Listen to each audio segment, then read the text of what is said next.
Emperor Vexthor stood before the Galactic Council, his crystalline exoskeleton reflecting the dim light of 1,000 dying stars visible through the observation dome.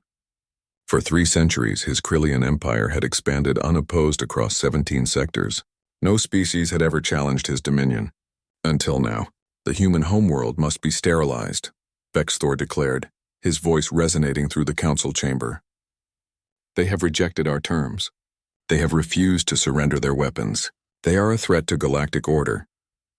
The assembled delegates, beings of gas, crystal, and exotic matter, murmured their agreement. Humanity was young, aggressive, and worst of all, unpredictable. They had only achieved faster-than-light travel 40 years ago, yet they already acted as if they owned the stars. Commander Zareth, Vexthor's most decorated officer, received the order with pride. 500 warships, the largest armada ever assembled. Enough firepower to crack a planet's crust and boil its oceans. The fleet would jump to Earth's system, and within 6 hours the human problem would be solved. Zareth remembered the human ambassador's final words before the diplomatic channel closed. "You're making a mistake." Such arrogance from a species barely past their atomic age. The fleet entered hyperspace and the galaxy held its breath. 6 hours passed, then 12, then 24. No reports came back. No victory transmission. No confirmation of Earth's destruction. The entire fleet had simply vanished. Vexthor dispatched reconnaissance drones. They found nothing. No debris, no energy signatures, no trace of 500 massive warships. It was as if they had been erased from existence. Fear crept through the Empire. How does one lose an entire armada? The question haunted every military strategist, every tactical computer, every war council across Krillian space. 3 days after the fleet's disappearance, a single human vessel appeared in Krillian territory. It was small, unarmed, and transmitted a simple message. "We need to talk." Vexthor received the human diplomat in a secured facility, surrounded by guards and weapons.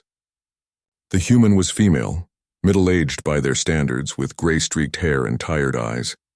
She introduced herself as Dr. Sarah Chen, Earth's chief science advisor. "Where is my fleet?" Vexthor demanded. Dr. Chen sat down without being invited.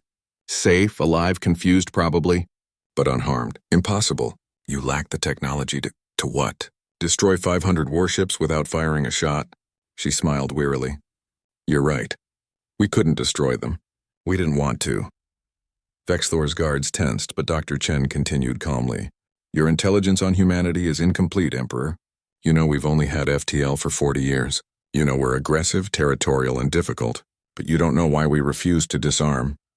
She pulled out a small device and projected a hologram, Earth's history, compressed into a terrifying montage. World wars, nuclear weapons, biological warfare, climate collapse, asteroid deflection, AI uprisings, pandemic after pandemic.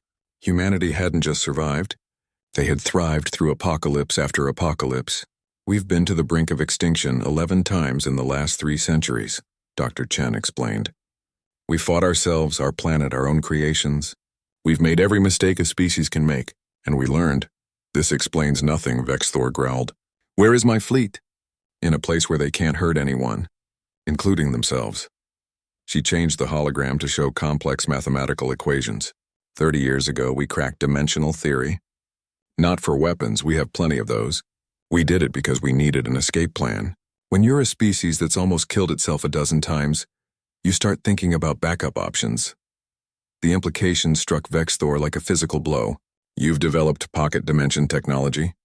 We call them safe rooms.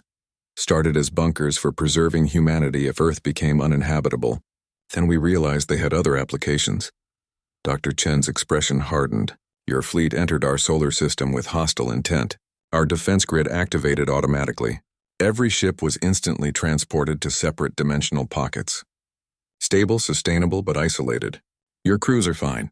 They have air, water, and supplies for years. They just can't leave or communicate. You've imprisoned 500,000 soldiers. We've protected them from their own orders," Dr. Chen corrected. "Orders that would have made them genocidal murderers. We saved their lives, Emperor, and yours." Vexthor's rage was palpable, but Dr. Chen didn't flinch. "Here's what you don't understand about humans. We're not warriors because we love violence.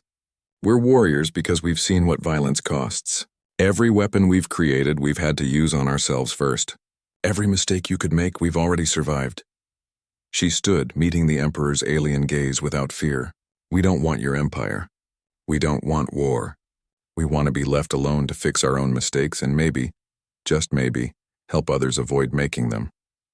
But if you force us to fight, you'll discover that a species that survived itself is far more dangerous than one that's only conquered others.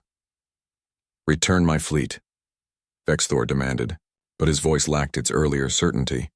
We will, after you withdraw your claim on Earth and recognize our sovereignty.